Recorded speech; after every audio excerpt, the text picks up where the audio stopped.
From the Cronkite studios in downtown Phoenix, this is Cronkite News. Fentanyl is so potent, an amount equivalent to just a few grains of salt could kill. It's one of the many prescriptions adding up to addiction. I like it because she's nice. Street vendors are woven into the Valley community, but some face difficulties when it comes to getting business permits. And millions of people are told to leave their homes as Florida braces for its first Category 4 hurricane in nearly a decade. Cronkite News starts now. Good evening and welcome to Cronkite News on Arizona PBS. I'm Veronica Acosta. And I'm Danielle Kernkamp. Thank you for joining us. Tonight, an investigative report on a growing danger in prescription drug abuse. Cronkite News is dedicated to tracking the use of opioids across Arizona. The highly addictive drugs not only affect the user, but their loved ones as well. One of those drugs is fentanyl. Investigative reporter Carla Liriano is in the broadcast center with the troubling trend. It's the drug that killed Prince earlier this year. Just a few grains of fentanyl can be deadly. As part of our ongoing project on drug addiction, I found out what makes this drug so dangerous when it gets out on the streets. Just this year, Pima County has seen 260 opioid overdose victims come through this morgue. Medical examiner Greg Hess says more and more of those deaths involve a dangerous painkiller called fentanyl. When that type of drug enters the supply for people that are substance abusers, they have a increased propensity to overdose on that medication because it's more potent than what they're used to. Pima County had 7 fentanyl-related deaths in 2014. That number jumped to 17 in 2015. Essentially reflects the prevalence of the drug in the community, as we were describing. So the way that the drug is smuggled into the United States and where it goes and who's buying it and who's distributing it. In the medical field, fentanyl is meant only for patients suffering from the most severe pain, but it's also causing concern among law enforcement who are seeing it in drug busts across the country. What we suspect is that large quantities of fentanyl, pure fentanyl, are arriving into the country, and then it is being used to adulterate tablets. Agents with the Drug Enforcement Administration say fentanyl originates in China, is smuggled into the U.S. from Mexico, and often disguised as prescription pills or mixed in with other street drugs. The traditional dose that a heroin user takes, if it's got fentanyl in it, it will kill you. And you won't even know it's there sometimes, but it will kill you. This poses a threat to the officers who seize these drugs. Counterfeit tablets, they appear to be one drug, but when we go to analyze it, we find that there's fentanyl in that. So law enforcement who might stumble across it in a traffic stop or something and accidentally get exposed could have some very dangerous effects. But fentanyl abuse isn't limited to just street drugs. There's always the risk for the diversion of pharmaceutical-grade fentanyls from hospitals, medical practitioners, and even patients. This father of 5 started using fentanyl while working as a nurse anesthetist. After administering it to a patient, he injected it into his own arm. The heavens parted, the angels sang. Those temporary problems that I was experiencing went away. And just for a few minutes, life was okay again. 6 months later, he sought treatment for his addiction. This disease doesn't discriminate. It can touch anyone. You can be a priest, you can be a minister, you can be a high school arts teacher, you can be the doctor that you go see for your ailments.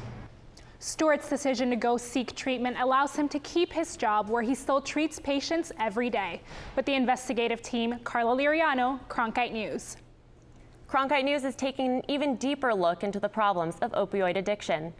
If you or your family has faced opioid abuse, we want to hear your story. You can go online to cronkitenews.azpbs.org to fill out our online query. U.S. Agriculture Secretary Tom Vilsack has announced a program to reduce rural poverty nationwide. The project involves partnership with 26 community development organizations to give long-term low-interest financing to local entities. The partnership will provide $401 million to help community education, health, and infrastructure. The Agriculture Department said many of the projects will be in some of the poorest areas of the U.S., such as communities in Appalachia, areas along the U.S.-Mexico border, and the Mississippi Delta region. The Marcos Deniza housing project in South Phoenix is home to more than 360 low-income families. Many of them work in jobs like retail or food service and can't afford to live anywhere else. Still, most want a way out. Reporter Anthony Marroquin took a look at a program that's looking to help them do just that. Thanks to a $2 million federal grant, the City of Phoenix plans to help residents with job interview training and professional clothing to make getting a higher paying job just a little bit easier. I spoke with some of the community members about the new project, and they all had the same reaction: relief. It's kind of rough around the edges sometimes, but other than that, it's a nice community. This is a nice area. Like Cortiana Edwards, many of the residents at the Marcos Deniza affordable housing complex work hard to make the money they have, but it's not always enough. I worked at the G-Bag store in Arizona Mills and the Ross store at the same time, and the check was nothing. I couldn't even pay my rent. That may soon change thanks to a grant from the U.S. Department of Housing and Urban Development. The city will use the money to work directly in the community, offering training on site. Deputy Housing Director William Emerson says this is a key advantage of the project because residents don't have to travel anywhere to get the help they need. So often we only get to plant a seed, but here we've got 4 years to visit with every single family. And so we get to plant the seed, we get to water the seed. The median household income in the half square mile around this complex is just under $11,000, or about a quarter of the amount in Phoenix. So it's not that residents necessarily dislike it here. Many of them just dream about the day when they can afford to buy their own and bigger place. It helps because we could stop depending on help from these projects and go find something bigger for the kids. Delia Mora says she's been looking for a job for months without any luck and will look forward to having a way to be able to help her granddaughter get further along in life than she did. It's important to get up and move forward so you're not stuck in one place all your life. Moving forward to benefit the future. The money will be broken up into $500,000 installments over 4 years, which the city hopes will help it see a 50% increase in the employment rate of the community. In Phoenix, Anthony Marroquin, Cronkite News. Street vendors often work for themselves. Some are just one person selling food from a cart. Cronkite News reporter Yesenia Beltran joins us to talk about what it takes for these tiny vendors to make a living. The City of Phoenix requires all street vendors, no matter how small, to get a license. So far, they have issued 120 permits. Some vendors operate without a license because they feel it is difficult to qualify. Nearly every day, Marta Rojas pedals her cart through this West Phoenix neighborhood. When her loyal customers hear this sound, they flock to her cart. The kids love her mangoes, shaved ice, and of course, corn on the cob. I like it because she's nice. Martha has been a street vendor for 13 years and is originally from Puebla, Mexico. I like being here, working, meeting people, knowing the community. It's nice. She has faced many challenges and is one of the few women doing this job. People who rob, people who yell at you in the streets, all the people that are on drugs, that don't know and lose consciousness, we put ourselves out there to all those dangers. The mother of 3 has run into problems because she does not have a vendor's license. I don't have a license. The only license I have is from God. Rojas does not qualify because the city requires proof of legal immigration status. She says other longtime vendors are also operating without permits. Rojas dreams of becoming a citizen. One comes to this country to advance and move forward. Every person's dream, every parent's dream, because I have kids. I can't do it anymore, and while I've always dedicated myself to this. She hopes to open a storefront one day. Vendors operating without a license run the risk of getting a citation and having to pay a fine. The fine is determined by the courts, and the city clerk told me that she is unable to provide the range because it runs on a case-by-case basis. Live in downtown Phoenix, Yesenia Beltran, Cronkite News. The City of Phoenix will now acknowledge Indigenous Peoples Day rather than Columbus Day on Monday. Phoenix is the largest city of 26 across the country celebrating Indigenous Peoples Day with the hope to help citizens better understand the history of the country. Vice Mayor Kate Gallego commented on the event, saying, "Our tribal communities formed the original settlements in Phoenix, and one cannot consider the history, the heritage, or the roots of our city without acknowledging that those roots are firmly grounded in the centuries of indigenous culture in the Salt River Valley." Border Patrol agents nearing retirement are being locked into a set number of overtime hours. The new policy is aiming to control pension costs. But the Government Accountability Office says it could create an administrative burden and deter potential new hires. A union official says it is no different from any other federal law enforcement agency's pay system. Multiple Arizona-based Indian tribes are being given over $6.8 million in federal grants. A U.S. attorney says the funds are intended to combat crime, assist victims of crime, and promote public safety and officer safety. The Pasquayaqui tribe is receiving the most money, about $1.6 million, followed by the Tohono O'odham Nation receiving over $1.3 million, and the Colorado River Indian tribes receiving about $1 million. Downtown Phoenix is one step closer to getting its first grocery store. The City Council approved new financial incentives for a new Fry's food store last night by a vote of 7-2. Phoenix will give developer Red Development more than $18 million in sales tax reimbursements. This new high-rise should begin construction later this year across the Talking Stick Resort Arena. It will include a Fry's food store, 300 apartments, and an office space. Red Development is buying the parking lot from the City of Phoenix for $18 million. Construction is scheduled to be completed by 2018. The November election is just over a month away. And the deadline to register to vote in Arizona is on Monday. Coming up on Cronkite News, how the Maricopa County Recorder's Office is informing voters to ensure a smooth election. And what One Valley Food Bank is doing to help serve the hungry with special dietary needs.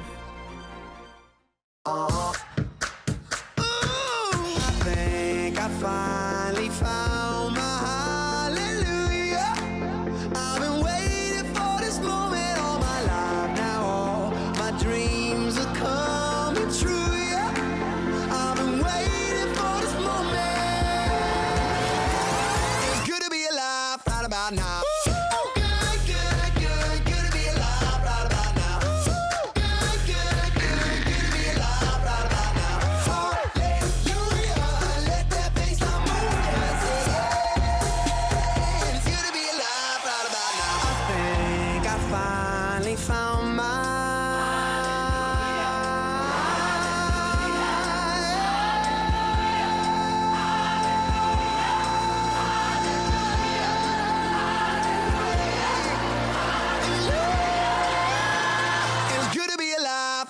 Now.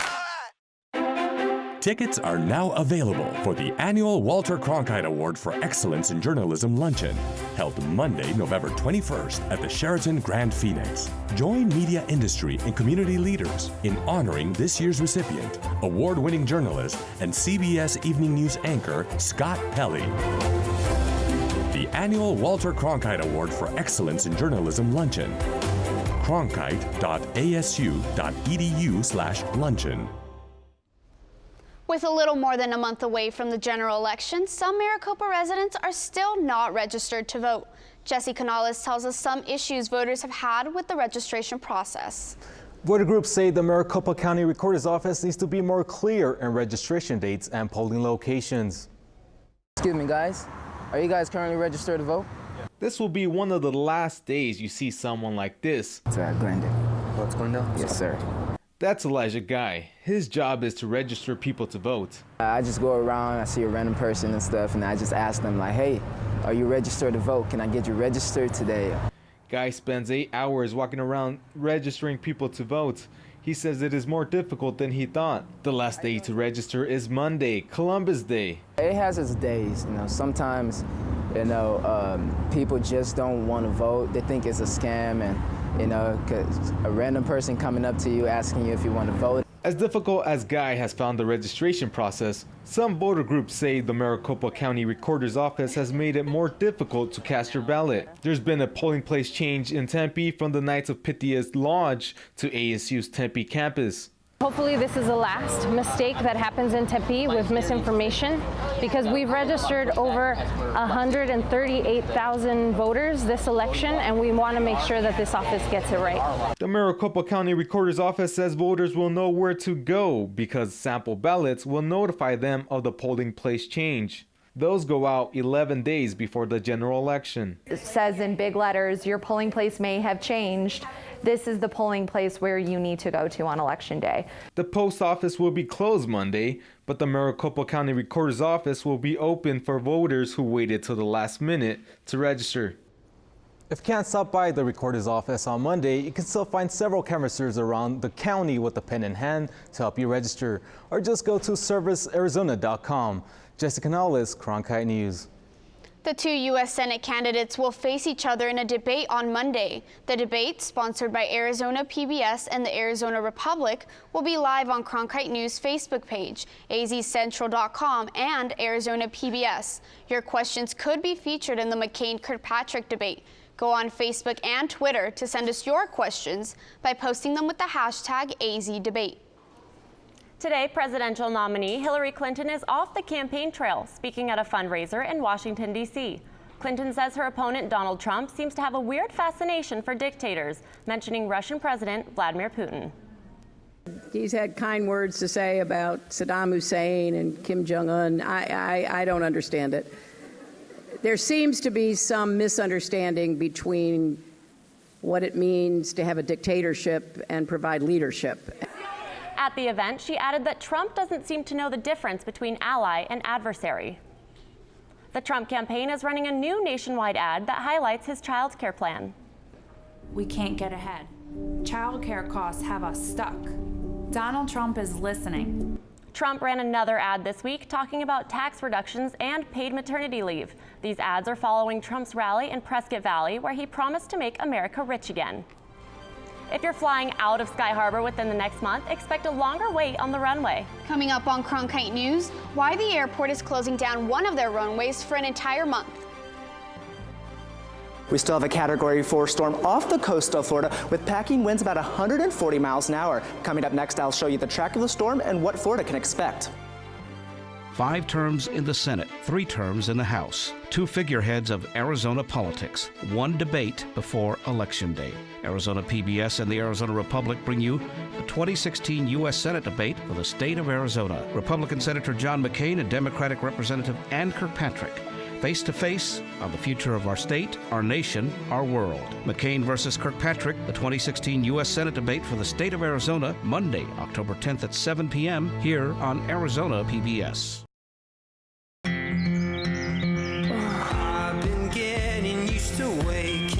Come and play with us. Onward and onward.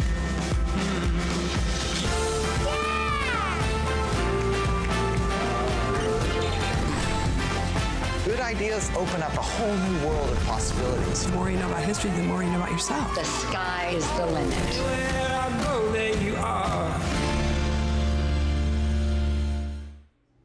Sky Harbor's north runway was closed for construction today for scheduled renovations. Airport officials say that with only 2 south runways, flights in the early mornings and evenings could be delayed as much as 30 minutes. Travelers and those picking up travelers are advised to plan accordingly. The closure will last until November 6th. Hurricane Matthew is pummeling the Bahamas, and its dangerous winds have picked up speed as the storm continues north toward Florida. Hurricane Matthew remains a Category 4 storm with sustained winds of 140 miles per hour and gusts even higher. The storm has already killed at least 113 people in 3 Caribbean countries. Nearly all of those people died in Haiti. About 1.5 million people are under evacuation orders in low-lying areas along the Florida coast. President Obama has already declared a state of emergency in advance of any landfall. Forecast tracks of the storm vary on where Hurricane Matthew will have the most impact. Tyler Klaus is tracking the latest in our weather center. We still have this Category 4 hurricane, Hurricane Matthew, off the coast of Florida, and that's working its way up. Over the next couple of hours, we have warnings in place already. Hurricane warning in effect for most of the coast of Florida, going all the way up into Charlotte, and we have a couple hurricane watches for the rest of South Carolina over the next couple of days. It's going to continue to work its way up the coast. Once about Friday at 12 p.m., it's going to be a Category 3 hurricane right about the Orlando area between Orlando and Jacksonville. And over the next weekend or so, it's going to continue up through Charleston as a Category 1. Then it's going to make this 90-degree turn out over the Atlantic, and most of the models are showing that 90-degree turn, as you can see here. But anywhere between Charlotte and Myrtle Beach is where it'll take that turn and kind of dissipate then out here in the Atlantic Ocean. Back here in Phoenix, though, temperatures are really mild. 89 degrees in Phoenix, 65 degrees up in Flagstaff, and 86 degrees down in Tucson. Over the next couple of hours, we're going to drop down to 85 degrees at 6 p.m., only 78 degrees tonight at 9 p.m. with clear skies. Waking up tomorrow, 68 degrees with sunny skies. Your weekend looks great. Really no rain in the forecast. Maybe a 10% chance on Saturday, but not very much. 94 degrees on Saturday, 97 degrees on Friday. Sunday looks great with a 30% chance of rain at 96 degrees. And on Tuesday, 95 degrees with sunny skies. Tyler Klaus, Cronkite Weather. 1 in 5 families in Arizona are in need of emergency food that food banks can provide. But they don't usually have the healthiest options, and people with dietary restrictions usually can't eat what's been donated. Cronkite News reporter Natalie Tarangioli takes us to a special food bank filling those needs. Unfortunately, at least a good 70–80% of boxes you get, you cannot eat. You literally can't eat. Marsha Burton is diabetic and has high blood pressure. She also relies on food banks to help her get by. Burton needs to eat healthy foods that are low in sodium and that won't raise her blood pressure. But when she gets a donation box and takes out everything she can't have, she isn't left with much. You're getting maybe 4 or 5 items you can actually eat. She recently discovered Cultural Cup Food Bank, where they focus on customizing donation boxes to people's religious or medical dietary restrictions. Burton was so happy she was able to take home food she can actually eat that she cried during her first visit. It was amazing to me. I was like, wow, I'm actually going to get food I can eat, I can tolerate. I don't have to worry about my health. Other food banks are making the push towards healthier options as well. It's not just that canned food box anymore that the food bank distributes. Jerry Brown said St. Mary's is giving away more fruits and vegetables than ever before, making up almost 1/3 of all food distributed. They're also walking home with a bag of fresh celery or potatoes or carrots or whatever it is we have on hand at that point to give them a healthier option and to try to give that diet a real balance. Lower income or homeless population, we give them an atmosphere that, we listen to their dietary needs. Sabiha Keskin says Cultural Cup strives to give diet-friendly items to 2,000 or 3,000 families every month. At least it gives them a little bit of hope that they can get out of whatever problem that they're having. For Burton, her monthly food box means she won't be eating foods she shouldn't be and won't be hungry. In Phoenix, Natalie Tarangioli, Cronkite News. Raising a service dog isn't easy, but some ASU students are doing it thanks to a club on campus. Coming up on Cronkite News, how Sparky's Service Dog Club is changing lives. The confidence to lead our country. This isn't reality television. I feel like Hamilton reached out from history and wouldn't let me go until I told his story. I make no apology for my actions. I would do the same again. How we come so far and yet have so far to go. Right there, coming up.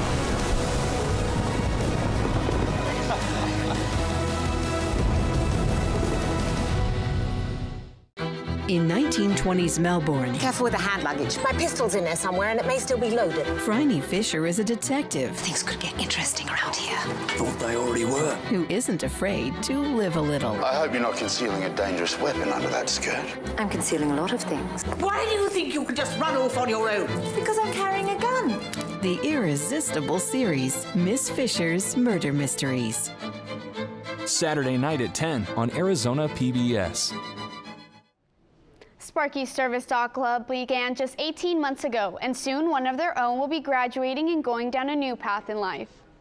Kristoff isn't just like any other black Labrador. He's a service dog who will soon be leaving his razor which is what the group calls those who live with and train these dogs. He's going to be a diabetic alert dog, so he's going to a child with type 1 diabetes, and he will alert to their high or low blood sugar when it changes on them. But Kristoff isn't the only dog who's a part of Sparky's service dogs. There's also Quest and Quantico, who've been with their Razors for some months now. It's a lot of responsibility, but watching them grow and learn new things, and one day it's you're working so hard to get them to do a cue, and they it's just like they have no idea what you're saying, and then it's the next day they just look at you like, oh, yeah, I know what you want. This is easy. So it's kind of cool to see them pick up on things. The dogs go through a lot of training, something that requires an equal amount of work from their Razor. When you decide you want to raise a dog, it is a commitment, and it's not something we take lightly. Once you commit to it, there's no turning back. These Razors joined Sparky's service dogs after seeing them at a club fair on campus. I was walking around at Passport, and they're like, puppy club, we're the puppy club. I was like, that's what I'm gonna do. That's how I get involved here. However, there will come a time when the Razors have to give up their dog to someone who needs him or her. In Taylor and Kristoff's case, that time is coming up soon. It is going to be horrible. It's going to be very hard. He is my baby. I don't know what I'll do without him. But it's all worth it in Taylor's mind. I couldn't give this up for the life of me. As for Kristoff, he'll be going to his new home in November. Sparky Service Dogs works with Power Paws assistance dogs. If you'd like to volunteer or help raise a dog, you can visit azpowerpaws.org. Cronkite News is proud to be the news division of Arizona PBS. Here's what's coming up on Arizona Horizon and PBS NewsHour. On the next Arizona Horizon, former NATO Ambassador Kurt Volker is here to discuss the latest in foreign affairs, including America's role in the Syrian civil war. And we'll learn about a program that provides services to elderly residents of the Westward Ho. I'm Judy Woodruff on the next NewsHour, where the presidential candidates stand and differ on the issue of guns. That's Thursday on the PBS NewsHour.